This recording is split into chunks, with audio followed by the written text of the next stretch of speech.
마태복음 마가복음 12장 말씀 먼저 피시겠습니다. 성도들 내려가는 동안에 성경 봉독을 먼저 하겠습니다. 마가복음 12장 28절에서 34절 말씀. 마가복음 12장 28절에서 34절 말씀입니다. 한 절씩 교독하도록 하겠습니다.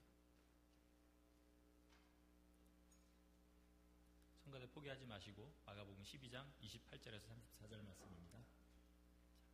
한 절씩 교독하겠습니다. 서기관 중 한 사람이 그들이 변론한 것을 듣고 예수께서 잘 대답하신 줄 알고 나와 묻되 모든 계명 중에 첫째가 무엇이니까?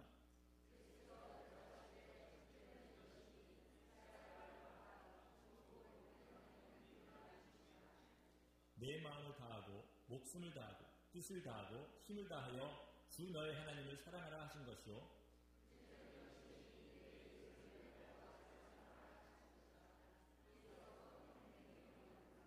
서기관이 이르되 선생님이여 옳소이다.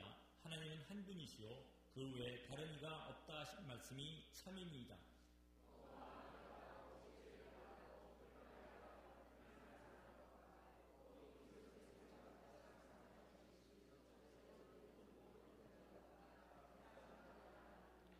(34절) 같이 읽겠습니다. 예수께서 그가 지혜 있게 대답함을 보시고 이르시되 내가 하나님의 나라에서 멀지 않도다 하시니 그 후에 감히 묻는 자가 없더라. 잠깐 기도하시겠습니다. 살아계신 하나님 아버지, 주님께서 이렇게 귀한 말씀을 우리에게 허락하시고 이 시간 함께 상고할 수 있는 시간을 허락하신 것을 감사합니다.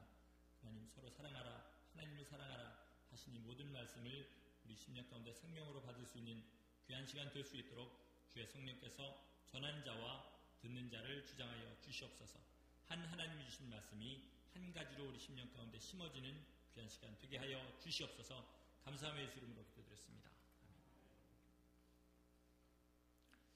우리 하나님께서는 찬송과 경배와 존귀 영광을 받기에 합당하신 분이십니다. 합당하다는 말을 영어 표현을 시작하면 deserve라는 동사를 쓸 수가 있습니다. 동사입니다. 굳이 제가 이 영어 표현을 시작부터 끌어들여 죄송합니다만은 이 표현이 우리말에 합당하라는 말보다 더 이 말을 잘 표현할 수 있기 때문에 그렇습니다. deserve라는 말을 우리말로 번역을 다시 하면 자처하다라는 말로 사용할 수가 있겠습니다. 범죄를 저지른 사람이 벌을 받을 때도 이 말을 씁니다. 또 일을 열심히 한 사람이 보너스를 받거나 휴가를 받을 때도 deserve라는 말을 씁니다. 하나님께서 찬송과 경배와 영광을 받기를 자초하셨다는 말은 그분의 본성이 또 그가 무한하신 능력이 또 그분이 우리 인생을 위해 행하신 모든 일이 그 모든 것을 받으시기에 조금도 부족함이 없고 오히려 넘쳐나신다 이런 뜻입니다. 그러나 우리가 분명히 알아야 될 것은 우리 하나님은 찬송과 존귀 영광 받기에만 합당하신 분이 아니십니다. 우리의 두려움을 받기에도 합당하신 분이십니다. 여러분, 우리 재작년에 그 허리케인 샌디가 왔었습니다. 이 시간 생각도 하시기 싫으시겠지만 우리 한번 잘 생각해 보시기 바랍니다.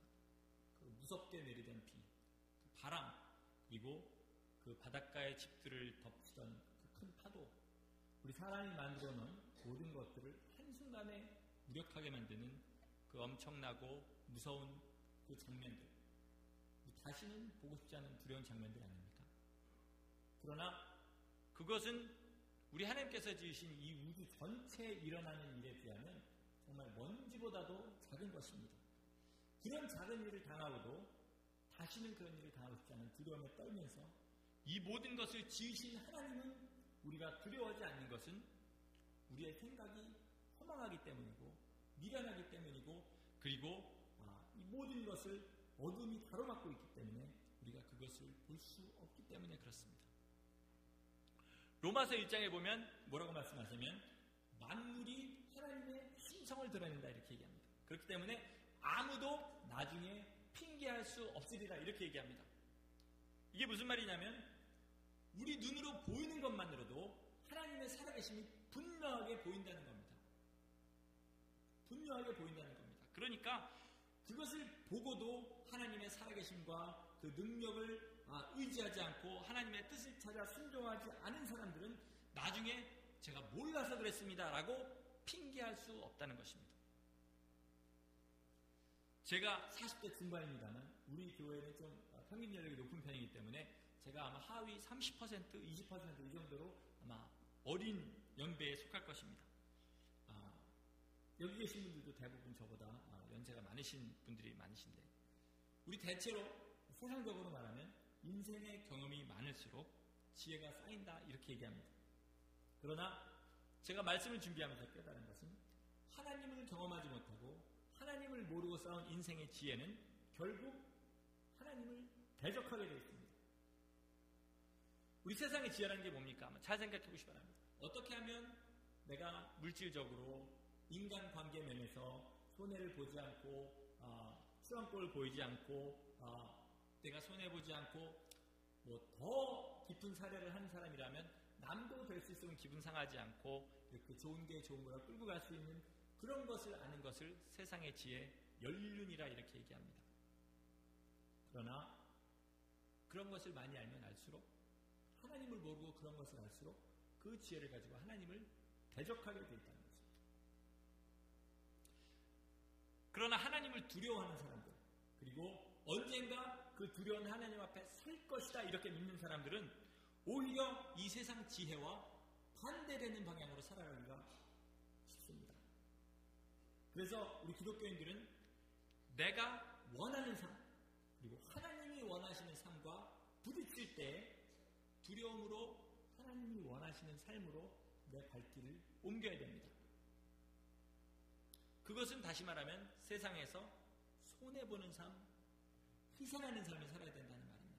그래서 예수께서 뭐라 그러셨습니까? 내가 너희를 세상 가운데로 보내는 것이 마치 양을 이리 가운데 보내는 것과 같다 이렇게 얘기하셨습니다. 하나님의 순결함으로 하나님의 말씀으로 세상에 사는 것은 마치 양이 이리 가운데 사는 것과 같다는 것입니다. 우리 저 세일즈맨들을 보시면 특별히 이렇게 성공한 세일즈맨들 그분들하고 이렇게 얘기를 나눠보면 어지간한 사람들은 다 넘어갑니다. 그렇죠? 근데 그분들 말 잘 들어보시기 바랍니다. 세상에 아무리 좋은 것도 거기엔 분명히 맹점이 있고 약점이 있습니다. 그런데 마치 자기 회사 물건이나 자기 회사 프로그램이나 어떤 그런 것들은 자기가 파는 물건은 그런 문제가 전혀 없다는 식으로 그렇게 얘기합니다. 그리고 실제로 잘 들어보면 성공한 사람일수록 그걸 본인도 철석같이 믿고 있습니다. 왜 그렇습니까? 사람들이 밀어내서 그런 것이 아니고 그렇게 남을 설득했을 때에 본인에게 오는 이익이 있기 때문에 그렇습니다. 제가 드리고 싶은 말씀은 세일즈맨에 관한 말씀이 아닙니다. 그렇게 살아서 성공하자는 말씀도 아닙니다. 사실은 우리도 또 세상에 예수 믿지 않는 모든 사람들이 하나님에 관해서는 자신을 이런 식으로 설득하고 속이고 살고 있다는 말입니다. 왜 그렇습니까? 하나님을 인정하지 않아요. 또 하나님을 인정하더라도 적어도 내 욕심과 관련된 그런 부분에서는 인정하지 않아야 내가 살고 싶은 대로 내가 욕심 나는 대로 계속 내 뜻대로 살 수 있기 때문에 그렇습니다.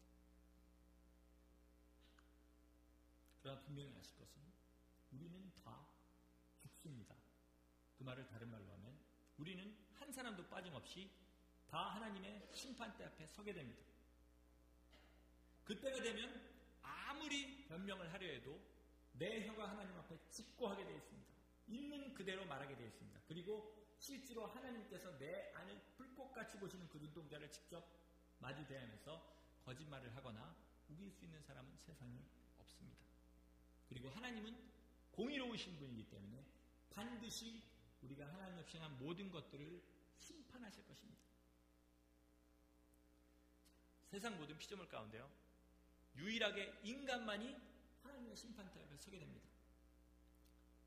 타락한 천사는 심판대 앞에 서지 않고 그냥 지옥의 멸망 가운데로 들어가게 됩니다. 그럼 왜 우리 인간만 심판대 앞에 서게 되겠습니까? 그것은 하나님께서 우리를 존귀하게 지으셨기 때문에 그렇습니다. 세상 어떤 피조물과도 다르게 지으셨습니다. 자, 한번 생각해 보시기 바랍니다. 세상 만물이, 이 우주 모든 만물이 하나님의 명령에 한치도 오차가 없이 순종을 합니다. 그런데 유일하게 인간만 아니요, 싫어요 라고 얘기할 수 있습니다. 그리고서도 용서받을 기회가 주어지는 것이 우리 인간들입니다. 또 만물보다 부패한 것이 사람의 마음이라고 그랬는데, 이렇게 부패할 수 있다는 것 자체가 하나님께서 우리에게 자율, 피조물에게 자유를 보장해 주셨기 때문에 그렇습니다.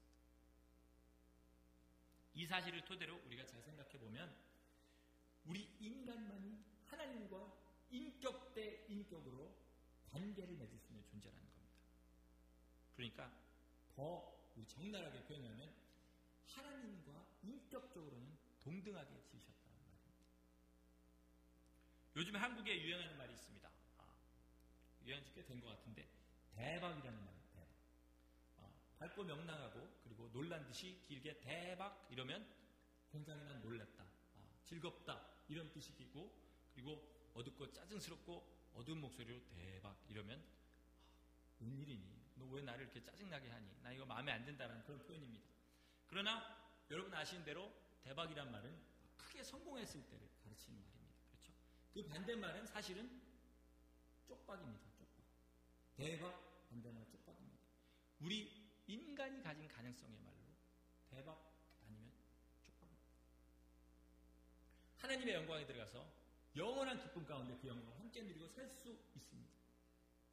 반대로 마귀와 그 사자들을 위해서 예비된 영원한 불 가운데서 영원히 살 수도 있습니다.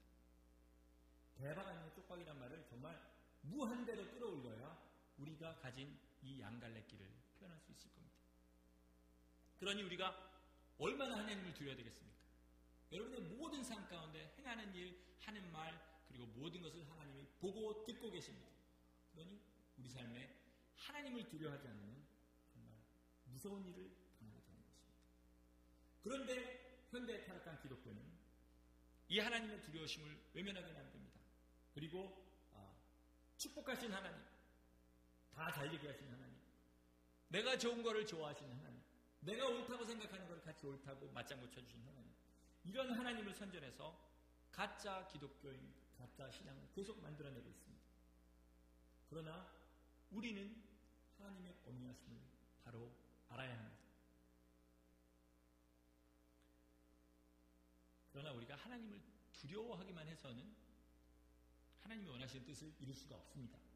그리고 하나님이 마지막에 이르실 그 영원한 나라도 만약에 두려워하는 자만 모였다면 아주 그 엄한 주인과 그 노예들이 있는 그런 집단 같은 것이 되고 말 것입니다. 그래서 오늘 본문에서 예수께서 뭐라 그러십니까? 내 마음과 목숨과 뜻과 힘을 다해서 하나님을 사랑해라 이렇게 얘기하십니다.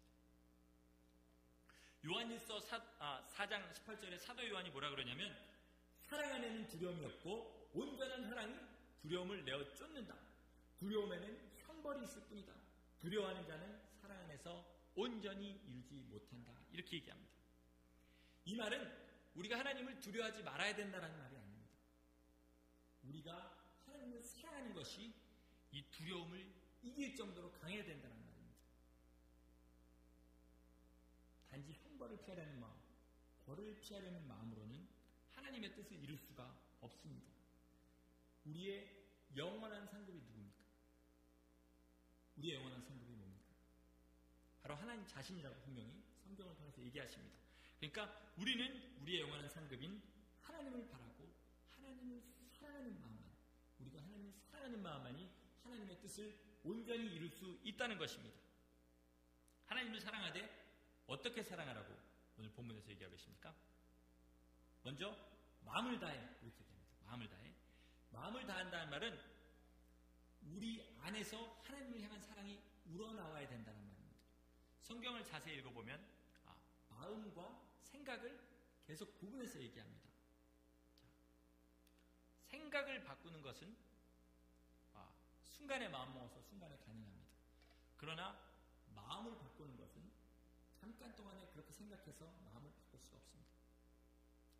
생각은 나의 동의 없이도 불쑥 들어왔다가 불쑥 나가기도 합니다. 그러나 마음은 나의 계속적인 동의가 없이는 절대로 바뀌지가 않습니다.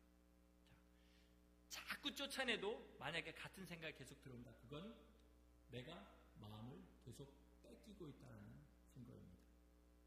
여행가 가사에도 있지 않습니까? 한 번 본 그 사람은 계속 생각나고 이러면 어떻게 되는 겁니까? 내 마음을 가져가 버린 그 사람 이렇게 표현하는 것처럼 우리 마음은 그렇게 쉽게 바뀌거나 쉽게 먹어지는 것이 아닙니다. 그래서 잠언 4장 23절은 뭐라 그럽니까? 무릇 지킬 만한 것 중에 무엇을 지켜라? 내 마음을 지켜라. 생명의 근원이 이에서 남인다. 이렇게 말씀하고 있는 겁니다. 여호수아서를 보면요, 마음을 다해라는 말과 더불어서 성품을 다해서 이런 말을 씁니다. 성품을 다해서. 성품이란 말을 원어로 찾아보니까 우리나라 말로 굳이 바꾸면 본성이라고 이렇게 말하는 것이 가장 맞을 것 같습니다. 본성이라는 게 무슨 뜻입니까? 원래 하나님께서 우리를 지으신 그대로 이런 뜻이지 않습니까? 그렇죠? 그러니까 우리가 원래 하나님께서 우리를 지으신 모습을 회복할 수만 있으면, 그 모습을 완성할 수만 있으면 우리는 하나님을 성품이 다해서 사랑하게 되어 있습니다. 그러면 우리가 어떻게 그 모습을 회복합니까? 어떻게 하면 우리가 하나님이 우리를 원래 지으신 모습대로 회복할 수 있습니까? 그게 우리 기독교의 핵심입니다. 뭐죠? 예수 그리스도를 주로 믿고 성령을 우리 가운데 모시면 우리는 하나님이 원래 우리를 지으신 그 모양을 회복할 수가 있습니다. 제가 좀 유치한 비유를 하나 좀 드리겠습니다.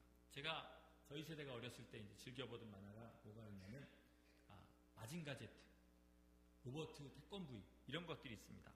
이 두 만화의 그 공통점을 찾으면 뭐냐면 주인공인 조종사가 그 로봇 안에 그 무슨 조종기를 타고 타기까지는 그 로봇들이 아무런 일을 못한다는 그런 사실입니다. 제가 무슨 말을 하려는지 아시겠죠? 이와 같이 우리도 성령님께서 예수 이름으로 우리 심령의 보좌에 좌정하시기 전까지는 그냥 우리는 움직이는 뼈와 살에 불과할 뿐인 것입니다. 자, 그러면 성령님께서 오시기만 하면 우리가 아무것도 안 해도 하나님을 사랑하게 됩니까? 여러분이나 저나 다 주 성령을 우리 심령 가운데 모신 자들입니다. 정말 아무것도 안 해도 하나님이 저절로 막 사랑이 되십니까? 그렇지 못할 때가 많지 않습니까? 그래서 그 다음에 뭐라고 했으면 뜻을 다해서 이렇게 얘기하시는 겁니다. 뜻을 다한다는 말은 내 의지를 사용해서란 말입니다. 내 의지를 사용해서. 성령을 우리 안에 오셨으면 자꾸 우리의 의지를 사용해서 그분 앞으로 나아가야 됩니다. 우리 하나님은요, 한 번 보면 절대로 헤어날 수 없는 매력을 가지신 분입니다. 제가 매력이라는 불경스러운 표현을 써서 죄송합니다. 그러나 그 말은 우리 하나님은 우리의 모든 인격을 한순간에 끌어잡아 다니실 만큼 엄청난 힘을 가지고 계시고 정말 보기에도 사랑스러우시고 그 안에 깊이 들어가면 들어갈수록 더 우리의 모든 것을 바칠 수밖에 없게끔 정말 그런 힘을 가지신 분이라는 말입니다. 그러나 성경에서 뭐라 그러냐면 우리가 세상의 욕심에 얽매인 만큼 세상의 염려와 재리의 유혹에 얽매이는 만큼 우리가 하나님께로 갈 수 없다 이렇게 얘기하고 있습니다. 그러니까 우리가 의지를 사용해서 쉬지 않고 기도하고 말씀을 상고하고 하나님에 관해서 계속 생각하고 하나님의 도우심을 구해서 이 육신의 욕심을 끊어야 성령님과 교통하고 전 진짜 사랑에 빠질 수 있는 것입니다. 이것이 뜻을 다해 하나님을 사랑하라는 말입니다. 그 다음에 뭐라고 그러십니까? 힘을 다해. 힘을 다해라는 말은 문자 그대로 육신의 힘을 다하라는 말입니다. 마음으로만 하나님을 사랑하는 것은 하나님을 사랑하지 않는 것이나 마찬가지입니다. 여러분 우리 잘 알듯이 인간의 사랑 중에 가장 강한 것이 뭐라 그럽니까? 모성애라고 합니다. 모성애. 저도 아이를 둘을 키우고 있습니다만은 아이들이 어릴 때를 생각하면 또 그때 저희가 아이들을 키우고 저희 집사람이 하던 걸 생각하면 다시 하라면 그렇게 할 수 있을까라는 생각이 들 정도입니다. 밤이나 낮이나 쉴 틈이 없었습니다. 그렇죠? 그리고 진짜 노래 말대로 진 자리 마른 자리 다 갈아줘야 되고 아무 때나 배가 고프다고 빽빽 울면 밥을 줘야 됩니다. 우는 게 배고플 때만이라면 얼마나 쉽겠습니까? 배고플 때만 아니고 소변을 봤을 때도 울고 또 뭐 때문에 우는지 알 수 없을 때도 웁니다. 그러니까 엄마는 계속 그 아이를 봐야 되고 잠자지 못하고 쉬지 못하고 아이를 위해서 희생해야 됩니다. 왜 그렇습니까? 사랑하기 때문에 그렇습니다. 힘들다고 아이를 내다 버리는 엄마 보셨습니까? 요즘은 그런 엄마들도 가끔 세상에 약해졌고 있는데 제가 아는 분 중에는 아직 아이를 내다 버렸다는 분 못 만나봤습니다. 얼마 전에 신문에 보니까 한국에서 어떤 20대 젊은 부모가 아이를 놔놓고 컴퓨터 게임에 미쳐가지고 둘이서 그것만 계속 하다가 아이가 굶어 죽었다는 기사가 나온 적이 있습니다. 왜 그랬습니까? 아이에게 써야 될 힘을 엉뚱한 데 써버렸기 때문에 그렇습니다. 아이한테 줘야 될 마음을 컴퓨터 게임한테 빼앗겨버렸기 때문에 그렇습니다. 그 결과로 아이가 죽었습니다. 우리가 하나님을 향한 사랑도 이와 마찬가지입니다. 세상이 아닌 것은 하나님 아닌 것에 마음을 빼앗기면 결국 이 아기가 죽은 것처럼 우리 영혼도 죽게 됩니다. 사랑은 분명히 행동으로 나오게 되어 있습니다. 다시 말하면 육신의 힘을 사용하게 되어 있습니다. 여러분이 만약 난 정말 하나님을 사랑해 라고 입으로 말하면서 움직이지 않는다면, 그리고 마음속으로 난 사실은 정말 하나님을 사랑하는데 그냥 내가 좀 힘들어서 아무것도 안 할 뿐이야, 이렇게 말하는 것은 제가 아까 말한 세일즈맨처럼 자신을 스스로 설득하고 속이는 겁니다.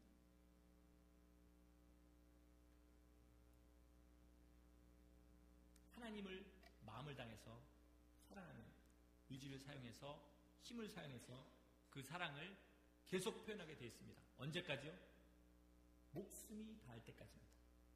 그래서 오늘 주님께서는 목숨을 다하여 라고 말씀하시는 겁니다. 마가복음 8장에 예수께서 이렇게 얘기합니다. 누구든지 자기 목숨을 구원하고자 하면 잃을 것이요 누구든지 나와 및 복음을 위하여 자기 목숨을 잃으면 구원하리라, 이렇게 말씀하셨는데 목숨을 다하여 하나님을 사랑하는 말이 이 말과 통하는 것입니다. 자, 여지껏 드린 말씀을 토대로 생각하면 우리가 하나님을 사랑하는 것이 엄청나게 어려운 일인 것처럼 들리실지 모르겠습니다. 그러나 자녀를 기르어 보신 분들은 아시겠지만 혹시 자녀와 사랑에 빠지는데 어떤 어려움을 겪으셨습니까? 애가 나왔는데 보니까 인물이 내가 생각한 인물이 아니야. 나를 반도 안 닮았어. 얘를 사랑하기는 좀 어렵겠다. 이렇게 생각하셔 보신 적 있습니까? 낳는 그 순간에, 아이를 낳는 그 순간에 그냥 사랑에 빠지지 않습니까?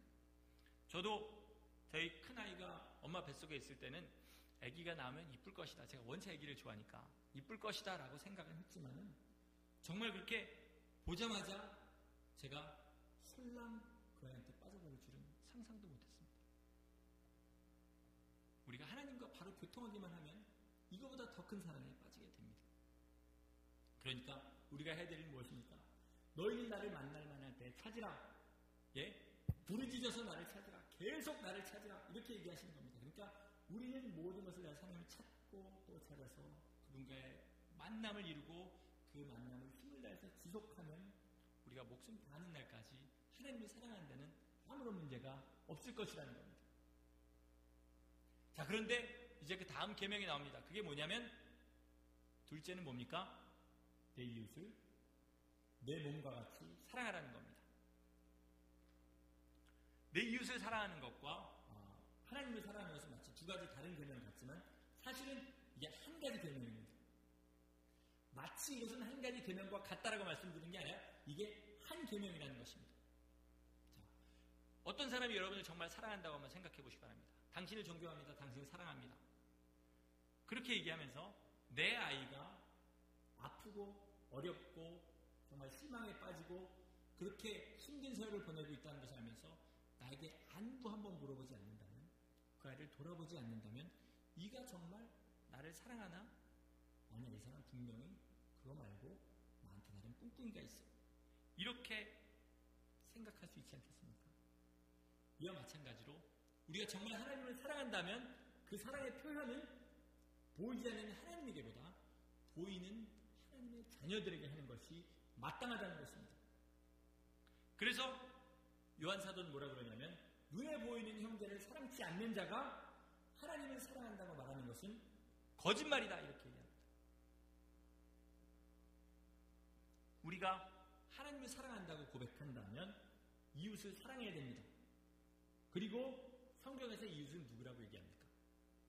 내 마음에 드는 사람, 내 마음에 들게 행동하는 사람, 최소한 밉상은 아닌 사람, 이 사람들까지가 내 이웃입니까?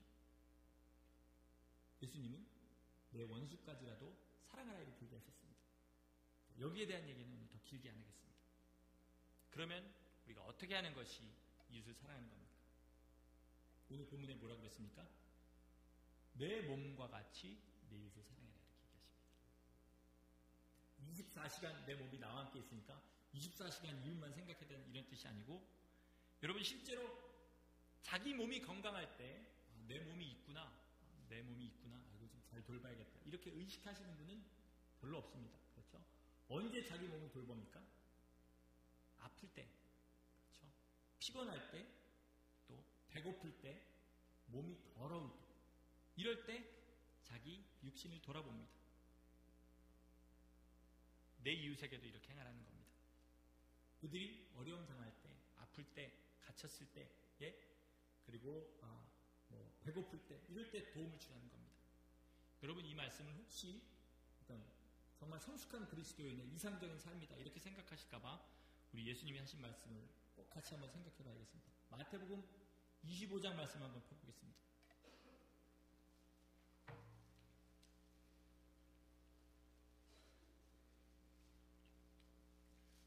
이 앞에 이렇게 서서 설교를 하니까요, 점점 묵상의 깊은 곳으로 빠져들어가시는 분들이 보입니다. 묵상은 말씀 다 들은 다음에 하시고 저랑 좀 눈을 맞춰주시기 바랍니다. 자, 31절에서 좀 길지만 41절까지. 사실 이 말씀은 2주 전에 김정환 목사님이 썼던 본문인데 오늘은 다른 관점에서 보도록 하겠습니다. 제가 한 절 읽고 여러분 한 절 읽겠습니다.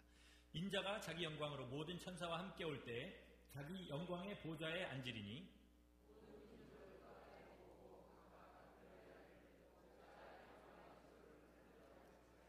양은 그 오른편에, 염소는 왼편에 두리라.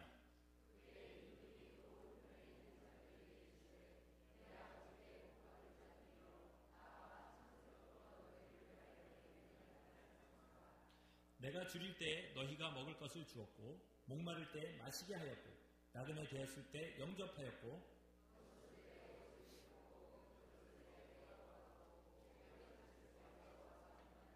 이에 의인들이 대답하여 이르되 주여 우리가 어느 때에 주께서 줄이신 것을 보고 음식을 대접하였으며 목마르신 것을 보고 마시게 하였나이까. 40절로 넘어가겠습니다.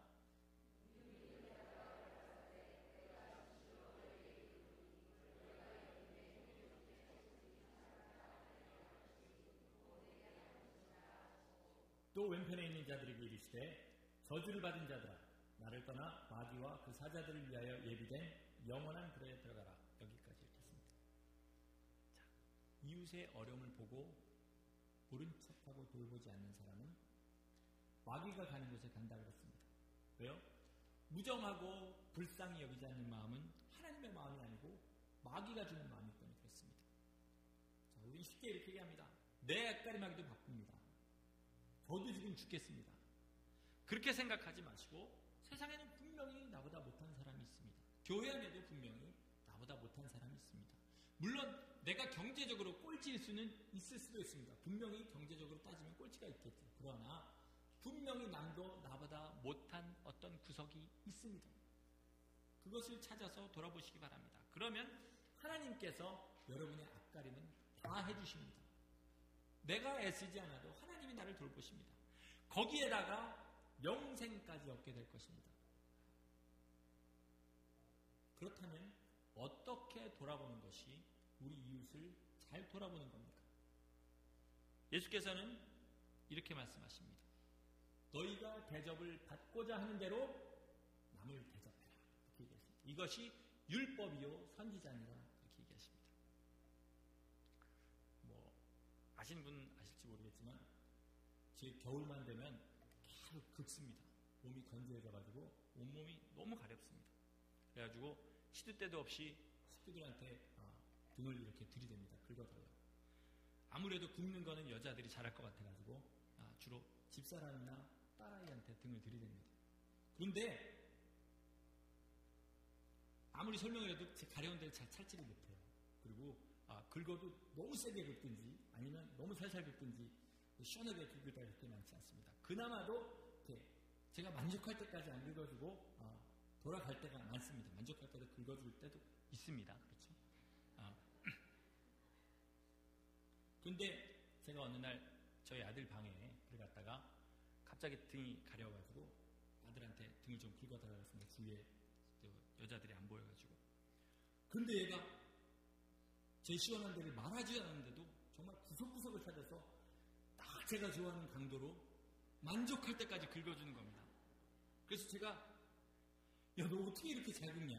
어떻게 아빠 가려운데 이렇게 잘하냐? 그러니까 저도 거기가 가려워요. 이렇게 저를 닮아가지고 걔도 겨울만 되면 건조해지고 가려운데 이렇게 긁어보면 압니다. 이렇게 가려운 데는 느낌이 조금 다르거든요. 그러니까 얘도 손을 이렇게 대보고 다 가려운 데는 자기가 시원하다고 생각하는 정도 강도로 이렇게 긁어주는 겁니다. 이게 네가 대접을 받고자 하는 대로 나를 대접하는 거예요.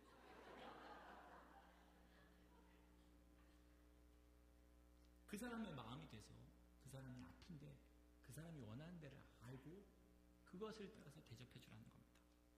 또 얼마 전에 어느 집사님이 허리가 아파갖고 양말을 신는데 5분이 걸렸다고 그렇게 얘기하는 얘기를 들었습니다. 만일 제가 6년 전에 그런 경험을 해보지 않았다면 저는 분명히 과장이 심하네. 무슨 아무리 허리가 아파도 양말 하나 신는데 5분이 걸리는데 제가 그걸 겪어봤기 때문에 10분이 넘게 걸렸다 그래도 저는 너무나 그걸 믿을 수가 있었습니다. 우리가 정말 남이 무엇을 하는지 그대로 알기는 어렵습니다. 그러나 하나님께서 내게 고통을 주시고 기쁨을 주시고 이 모든 것들을 허락하신 대로 저 사람도 아플 때 그 아픔을 느끼고 저 사람도 기쁠 때 그 기쁨을 느낀다 이렇게 생각하면 그러면 그 사람의 필요를 따라서 그들을 대접할 수 있습니다. 그렇게 하는 사람들은 적어도 주님 다시 오실 날에 왼편에 염소의 무리에 섞이지는 않을 것이라는 겁니다. 여기에 한 가지 꼭 덧붙이고 싶은 말이 있습니다. 그것은 사랑하는 사람의 허물을 들추지 말라는 말입니다. 또 자식 얘기를 하겠습니다. 세상에 어느 부모가 자기 자식이 허물이 있는 것을 남들한테 떠벌리고 다니겠습니까? 옆집 이웃한테 우리 아들은 씻지도 않고 더러운 데다가 공부도 안 하냐. 그런 사람이 어디 있겠습니까? 그냥 걔한테 가서 좀 제발 좀 공부 좀 해라. 씻어라. 깨끗하게 좀 해라. 뭐 안 좋은 음식 먹지 마라. 이렇게 하겠지만 남한테 그런 말 하는 부모는 그렇게 많지 않습니다. 어떤 정말 정신나간 부모들은 그렇게 하시는 분들도 있지는 모르겠지만 그렇게 하는 사람은 많지 않습니다. 정말 우리가 예수 안에서 이웃을 사랑한다면 하나님을 대적하는 사람 그리고 교회를 일부러 어려움에 빠뜨리는 사람 그리고 예수 믿는 사람을 핍박하고 어렵게 하는 사람 이런 사람들한테는 성경에 뭐라 그러면 1대1로 찾아가서 권면하고 여러 사람이 찾아서 권면하고 마지막에는 교회에서 그냥 이방인과 세리처럼 여겨버려 이렇게 말씀하지만 그러나 그렇지 않고 예수를 좀 열심히 믿고 해보려고 하는데 자신의 성품적인 문제 때문에 자신의 어떤 성격적인 문제 때문에 그렇게 못하는 사람들은 위해서 기도해주고 안아주라는 겁니다. 이게 하나님 기뻐하시는 이웃사랑입니다. 그러면 마지막으로 우리에게 맡겨진 이웃이 누굽니까? 첫째로는 가족입니다. 친족입니다. 바울 사도도 뭐라 그러냐면 가족과 친족을 돌아보지 않는 자는 불신자보다 더 악한 자라고 그랬습니다. 그렇죠? 그 다음에는 누굽니까? 우리 교회입니다. 교회란 말은 교회 건물이 아니고 우리 성도란 같은 교회 성도들입니다. 그 다음에는 온 세상의 교회이고 그 다음에는 예수를 몰라서 고통당하는 불신자들입니다. 자, 그런데 이 순서대로 사랑하는 것은 우리가 생각하는 것과는 다를 수가 있습니다. 그러니까 가족을 사랑하고 남는 사랑이 있으면 교회를 사랑하고 교회를 사랑하고도 남는 사랑이 있으면 교회 밖을 둘러봐라 이런 말이 아닙니다. 우리가 가족을 사랑하는 것은 그들을 나와 같이 내가 하나님을 사랑하는 사람이라면 그들을 나와 같이 하나님을 사랑하도록 그리고 교회를 사랑하고 이웃을 사랑하도록 만들기 위해서 내가 기도하고 희생하는 것을 가지고 사랑하는 겁니다. 교회를 사랑하는 것도 마찬가지입니다. 하나님이 교회 안에 주신 영혼들이 있고 교회에 주신 사명이 있습니다. 이것을 같이 힘을 다해서 이루고자 뒤에 처진 사람들은 끌어주고 또 어려움 당한 사람을 위해서 기도해주고 도와주고 이렇게 해서 하나님이 주신 일을 같이 이루어나가는 것이 교회를 사랑하는 겁니다. 그렇게 돼서 교회가 그 사명을 감당하면 어떻게 됩니까? 그 빛이 세상 가운데로 나가게 되는 겁니다. 그러니까 하나님이 우리한테 주신 사랑은 뭡니까? 계속해서 흐르는 겁니다. 나에게로부터 가족으로, 가족에게로부터 교회로, 교회에게로부터 세상을 향해서 흐르는 겁니다. 만약에 이것이 어딘가 멈춰 있다면, 예를 들어서 한 가족만 똘똘 뭉친다거나 아니면 어떤 교회만 자기들끼리만 그냥 죽고 못 산다거나 만약에 이런다면 그것은 하나님께로부터 사랑도 어디서인가 멈춰 있다는 말입니다. 우리 흔히 쓰는 말은 고인물은 썩는다고 그러죠. 그러나 아무리 작은 시내에도 계속해서 흐르면 어디까지 가게 되어 있습니까? 큰 물까지 가게 되어 있습니다. 그러니까 내 사랑이 작은 것이 아니라 흐르지 않기 때문에 가정의 문제가 생기고 교회 문제가 생긴다는 것을 아시기를 바랍니다. 결론을 맺겠습니다. 우리는 하나님을 두려워해야 합니다. 두려움을 넘어설 정도로 또 하나님을 사랑해야 됩니다. 그리고 이웃을 사랑해야 됩니다. 계속 말씀드린 대로 하나님을 사랑하는 것과 이웃을 사랑하는 것은 절대로 별개의 문제가 될 수 없는 것입니다. 이것을 예수께서는 요한복음 15장에 포도나무의 비유를 들어서 가르쳐주고 계십니다. 자, 아직 15장을 피지 마시고요. 예수께서 말하십니다. 나는 포도나무요, 내 아버지는 농부시라. 너희는 가지라. 이렇게 얘기하십니다. 농부가 포도나무를 심고 가꾸는 이유는 뭐라고 합니까? 열매를 얻기 위해서다. 이렇게 얘기했습니다. 열매를 얻기 위해서. 자, 그러면 또 말씀하시기를 가지가 열매를 맺지 않으면 어떻게 하신다고 그랬습니까? 찍어 버리신다고 그랬습니다. 그런데 어떻게 하면 열매를 맺는지 거기서 분명히 말씀하십니다. 뭐라 그러시냐면 가지가 나무에 붙어 있으면 절로 열매를 맺나니 이렇게 얘기하십니다. 뭐라고요? 가지가 나무에 붙어 있으면 절로 열매를 맺나니. 그러면 가지가 해야 될 일은 뭡니까? 붙어 있는 겁니다. 붙어 있는 거. 어떻게 하면 붙어 있는지도 예수님이 거기서 설명을 해주십니다. 자, 가지가 포도나무에 붙어 있는 유일한 방법은 뭐냐면 이렇게 얘기하십니다. 내가 내 아버지의 계명을 지켜서 아버지의 사랑 안에 거하는 것처럼 너희도 내 계명을 지키면 내 사랑 안에 거하리라. 이렇게 얘기하십니다. 자, 그러면 우리가 나무에 붙어 있는 방법은 뭡니까? 예수 그리스도의 계명을 지키는 겁니다. 그리고 나서 마지막에 주님 말씀하십니다. 내가 너희에게 주는 계명은 이것이니 서로 사랑하라. 그러면 우리가 열매 맺는 방법은 뭡니까? 주님이 주신 계명으로 알고 이웃을 사랑하는 겁니다. 그러면 절로 열매를 맺는다고 그렇게 말씀하시는 겁니다. 그러나 이웃사랑이 열매는 아닙니다. 이웃을 사랑으로 열매를 맺는다고 그랬지, 계명을 지킴으로 열매를 맺는다고 그랬지, 계명이 열매가 된다고는 안 했습니다. 무슨 말이냐면 열매는, 자, 포도나무에서 나는 나무는 열매는 뭡니까? 포도죠. 예수 그리스도에서 나온 열매는 뭡니까? 예수 그리스도입니다. 우리가 예수 그리스도께서 사신 삶을 살 수 있을 때 그것이 바로 열매 맺는 삶인 것입니다. 열매 맺는 삶. 사람이 원숭이를 낳습니까? 사람은 사람을 낳습니다. 예수 그리스도는 계속해서 작은 예수 그리스도를 따르시는 겁니다. 우리 마지막으로 요한복음 15장을 직접 한번 읽으시면서 확인해 보겠습니다. 요한복음 15장 9절입니다.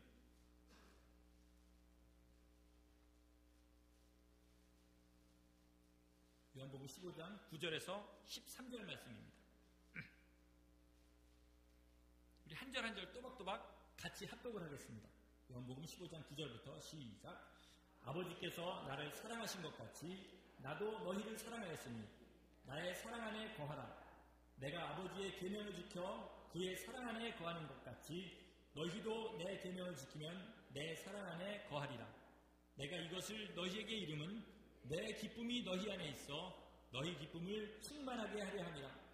내 계명은 곧 내가 너희를 사랑한 것 같이 너희도 서로 사랑하라 하는 이것이니라. 사람이 친구를 위하여 자기 목숨을 버리면 이보다 더 큰 사랑이 없나니. 여기까지. 예수께서 우리를 목숨을 바쳐 사랑하신 것처럼 우리도 목숨을 바쳐서 이웃을 사랑하는 것이 하나님을 목숨을 다해 사랑하는 겁니다. 오늘 설교 제목이 뭔지 혹시 보셨습니까? 가장 큰 계명입니다. 여러분 심령에 지금 설교를 듣고 가장 큰 계명으로 남은 것이 무엇입니까? 하나님을 사랑하는 그 마음으로 이웃을 사랑하는 겁니다. 무섭고 부담스러운 명령이겠지만 이를 행하면 구원에 이를 것이요, 그렇지 않고 우리 주위의 어려운 이웃들을 돌아보지 않고 방치한다면 그 사람은 예수 그리스도의 왼편에 서서 마귀의 영원히 형벌받는 그곳으로 가게 된다는 것입니다. 이것이 우리에게 주신 하나님의 복음입니다. 절대로 힘든 명령이 아니고 믿는 자는 하나님을 의지해서 누구든지 그렇게 살 수 있도록 만드신 복음인 것입니다. 이 명령을 순종해서 반드시 주님의 오른편에 서는 주님의 백성들 되시기를 예수 이름으로 간절히 축원합니다.